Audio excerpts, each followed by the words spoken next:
స్త్రీ పురుషులకి ఇద్దరికి శస్త్రచికిత్స అనేది ఎందుకు చేస్తారంటే కుటుంబ నియంత్రణ కోసము. అందుబాటులో చాలా చికిత్సలు ఉన్నాయి. అయితే వాటిలో పురుషులలో చేసే శస్త్రచికిత్సలో శుక్రనాళాన్ని కత్తిరించి 2 చివర్ల గట్టిగా ముడివేస్తారు. అందువల్ల శుక్రకణాల విడుదల అనేది అడ్డగించబడుతుంది. ఇలా పురుషులలో చేసే శస్త్రచికిత్సను ఏమంటారంటే వెసెక్టమీ అంటారు.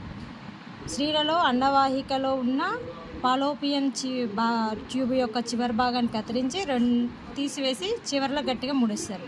ఇలా చేయడం ద్వారా అండం అండవాహికలోనికి వెళ్లకుండా చేస్తారు. దీనిని ట్యూబెక్టమీ అంటారు. పురుషులలో చేసే శస్త్రచికిత్సనేమో వెసెక్టమీ అంటారు. స్త్రీలలో చేసే శస్త్రచికిత్సనేమో ట్యూబెక్టమీ అని అంటారు. ఇది డిఎస్సి పరంగా చాలా ఇంపార్టెంట్, గుర్తుపెట్టుకోండి. ఇది కుటుంబ నియంత్రణ కోసం చేసే శస్త్రచికిత్సలు.